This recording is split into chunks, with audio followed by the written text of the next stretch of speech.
Assalamualaikum warahmatullahi wabarakatuh. Salam bahagia, salam Putri Cempa. Putri yang cerdas, cantik, mandiri, proaktif, dan agamis. Sahabat Putri Cempa, kita masih ingin berkomentar atau berbicara tentang kondisi politik saat ini. Jadi Indonesia ini kan 14 Februari 2024 nanti akan melaksanakan agenda politik besar, yaitu Pilpres dan juga Pileg dari mulai DPR RI, provinsi sampai kabupaten. Dan juga ada pemilihan DPD atau Dewan Perwakilan Daerah. Poster-poster, foto-foto calon-calon anggota legislatif, calon-calon presiden dan wapres sudah bertebaran di mana-mana. Bahkan sampai di pelosok desa sudah ada. Bahkan KPU sudah merilis bahwa kebutuhan untuk anggaran Pilpres dan Pileg itu sampai 70 triliun lebih begitu kan. Astagfirullahaladzim, kaya apa duwite akeh sepira no.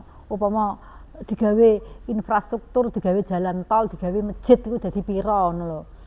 Paling tidak masjid sak triliun wis dadi 74 masjid, atau mungkin untuk meningkatkan kesejahteraan masyarakat digekno omah sing dak duwe omah apa digawe rumah susun atau apa. Tapi ternyata kebutuhan negara itu tidak hanya sekedar infrastruktur, bangunan fisik dan sebagainya, tetapi juga menyelenggarakan pemilihan yang benar-benar luber, langsung, umum, bebas, rahasia. Nah, tapi apakah betul ada pemilu sesuai dengan filosofinya yang luber itu, langsung, umum, bebas, rahasia? Apakah benar pemilu, Pilpres, Pileg, pemilihan DPD itu bisa dilaksanakan secara benar-benar luber? Faktanya kalau di Indonesia kami katakan belum bisa. Pada saat penyelenggaraan mungkin hari H, kemudian ada pengadaan saksi, ada pengadaan petugas pemilih dan sebagainya, mungkin bisa. Tetapi setelah itu atau sebelum itu ada proses-proses yang menjadikan pemilu ini belum bisa jujur, belum bisa bebas, belum bisa rahasia. Apa itu? Karena faktanya proses-proses menjelang pemilu ini dilakukan dengan cara-cara yang kurang sportif, baik oleh peserta pemilunya, partai politiknya, atau kadang-kadang juga oknum ya, saya katakan oknum penyelenggara pemilu. Bukan institusi, tapi oknum penyelenggara pemilu. Ini tentu tidak bisa kemudian menjadi dugaan, dalih, atau asumsi saja, tetapi banyak orang sudah mengatakan ini rahasia umum. Bagaimana dalam proses-proses ini terjadi seperti money politik. Apakah money politik ini tidak diawasi oleh badan pengawas pemilu misalnya? Apakah tidak diketahui oleh para pengurus partai politik? Apakah tidak diketahui oleh para penyelenggara pemilu? Mereka tahu semua bahwa money politik ini tidak hanya aroma-aroma sedap yang bisa dicium, tetapi memang nyata, realita, fakta, dan masyarakat butuh. Kalau tidak ada, mohon maaf, money politik, mungkin tingkat kehadiran ke TPS juga belum tentu bisa signifikan. Jadi KPU mau mensosialisasikan seperti apa misalnya, terus kemudian partai politik mau kampanye seperti apa, calon-calon anggota legislatif mau membuat tim sukses terdata secara valid misalnya. Tapi kalau money politik ini tidak ada, saya rasa masyarakat juga mending turu lah. Mending di rumah ngapain nonton TV daripada milih orang nggak jelas, aku juga nggak dikasih sangu kan begitu. Ini realita yang terjadi di masyarakat. Dan apakah masyarakat itu salah? Tidak. Masyarakat sudah terdoktrin baik secara visual maupun secara tidak sadar bahwa mereka itu didoktrin politik itu ya harus ada uangnya. Ngapain kita menjadikan anggota legislatif, menjadikan anggota DPD, menjadikan presiden atau wakil presiden, tetapi tidak ada uangnya, bar yo lali mbek aku. Kok mereka tidak tahu bahwa 5 tahun ke depan yang dipilih itu mengemban amanah yang berkaitan dengan anggaran, kebijakan, aturan yang dampaknya luar biasa untuk kepentingan bangsa dan negara. Masyarakat belum bisa memahami sampai ke arah itu, bahkan yang SDM-nya itu sudah mumpuni, mereka pun seakan menutup mata. Ra penting, aku juga ra dadi kok. Sing dadi mesti bakal untuk duit akeh. Kita berkaca pada hasil pemilu 99 pada era reformasi. Ini benar-benar politik yang murni. Saya masih ingat teman saya yang dulunya hanya sekedar, mohon maaf, sopir angkutan kota, tiba-tiba bisa menjadi anggota dewan karena saat itu euforia yang luar biasa di reformasi. Dia menjadi anggota dewan dalam salah satu partai nasionalis yang besar, dan di situ langsung bombastis terkenal seluruh antero daerah. Tetapi karena mereka tidak meningkatkan kualitas dan kapasitas dirinya, sehingga ketika menjadi anggota dewan mereka bingung tugasku apa, aku ini ngapain. Dia ternyata malah hanya sebuah nama besar, kemudian beli mobil baru, terus kemudian dikasih plat nomor sesuai dengan namanya, terus petentang yang dulunya partai bilang itu partainya wong cilik, tapi ternyata dia dengan orang kecil saja tidak ingat. Ini menjadi memori masyarakat itu terkontaminasi. Waduh, aku biyen ra salah berarti milih tak rewangi, aku ora disangoni tak pilih, bareng dadi ternyata malah dia memperkaya diri sendiri. Dia mengguritakan bisnisnya, kemudian seakan-akan ini jabatan yang kita emban ini sebuah keberuntungan tanpa peran serta dari orang-orang kecil yang memilih dia, menitipkan amanahnya pada dia. Nah, money politik akhirnya marak pada setelah 99. Jadi benar-benar yang murni itu di 99 sampai 2004 itu masih agak murni lah, orang cenderung memilih bukan karena duit tetapi karena figur, karena kualitas, tetapi setelah 2004 ke sini semuanya hanya karena duit. Ini fakta. Ada beberapa memang calon anggota legislatif yang terpilih tidak semata-mata karena bagi duit.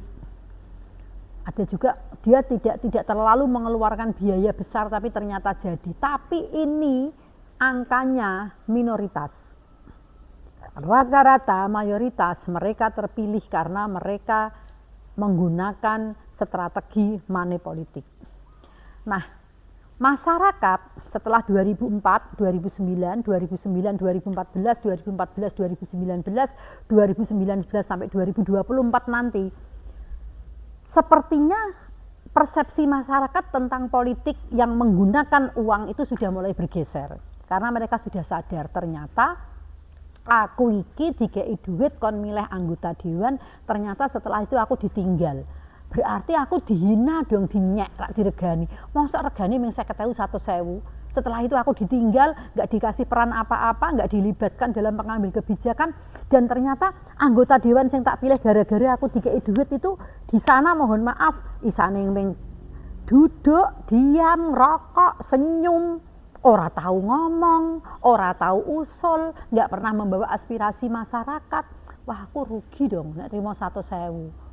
Gara-gara 100.000 masa aku milih anggota dewan kayak begitu. Terus manfaatnya apa? Cuman menghabiskan uang negara tok, gajinya sesasi 30 juta, 50 juta, belum yang lain-lain misalnya. Ini kesadaran mulai tumbuh di masyarakat kita. Kalau begitu aku sudah tidak butuh duit. Apalagi sekarang ini perusahaan-perusahaan besar sudah merambah di seluruh kawasan, masyarakat sudah mulai pendapatannya banyak. Dia sudah mulai mandiri, penghasilan sendiri, sehingga masyarakat sudah mulai berpikir kritis, berpikir secara produktif. Aku nggak mau disuap lagi. Aku wis mah duit, sing penting aku kepengen anak-anakku ini diselamatkan. Aku punya anak, butuh kebijakan pendidikan yang baik, butuh pelayanan kesehatan yang baik, butuh fasilitas sarana prasarana untuk bermain mereka yang baik, sehingga duit bagi masyarakat untuk 2024 ini sudah tidak terlalu signifikan. Apakah betul survei itu? Betul. Nanti dilihat saja. Masyarakat sudah mulai, sudahlah kalau dikasih duit diterima saja. Tapi soal milih, jangan dipengaruhi dong adikku. Itu sudah mulai terdoktrin seperti itu.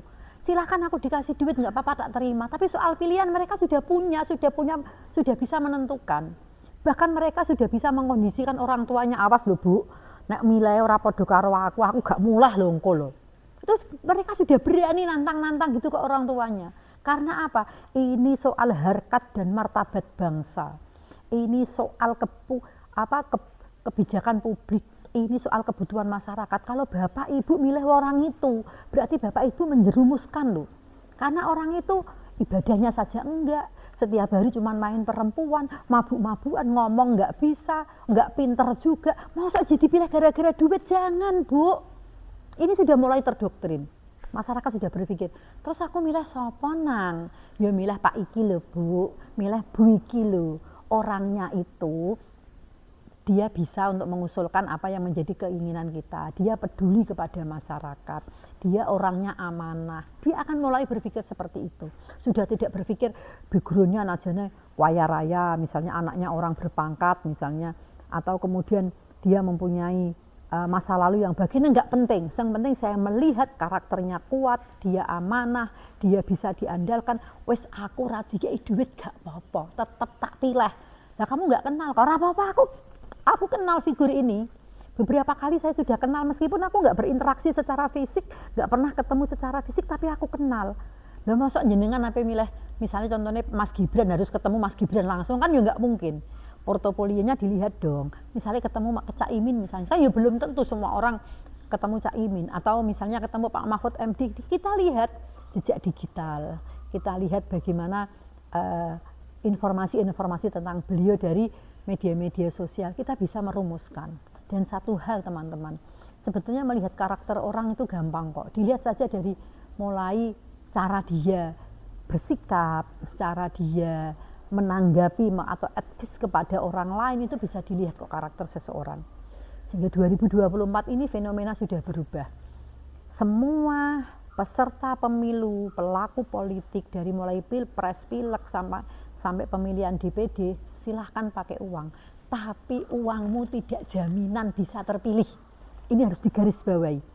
Jangan sampai aku pasti jadi karena uangku banyak. Hei, belum tentu. Yang lebih banyak menghabiskan uang di atas dirimu, itu saja belum tentu jadi kok. Jangan hanya mengandalkan uang, tapi coba rumuskan program kerja, rumuskan tawaran-tawaran bargaining politik yang jelas kepada masyarakat. Masyarakat saat ini sudah gumoh. Apa ya gumoh itu? Kayak bayi kalau sudah terlalu banyak minum. Kamu mau ngomong sampai sampai gumoh pun aku sudah tahulah arah pembicaraanmu. Faktanya kamu jadi anggota dewan 5 tahun yang lalu, apa yang sudah kamu kiprahkan, apa yang sudah kamu berikan, kan nggak ada. Ini mereka sudah bisa merumuskan.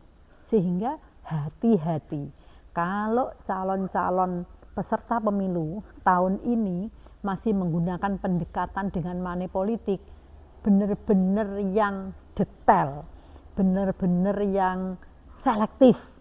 Jangan sampai duitmu dihambur-hamburkan tim suksesmu, tapi ternyata suaranya nggak jelas. Karena apa? Masyarakat sekarang sudah pinter. Nanti coba barometernya dilihat dari Kabupaten Kudus sendiri.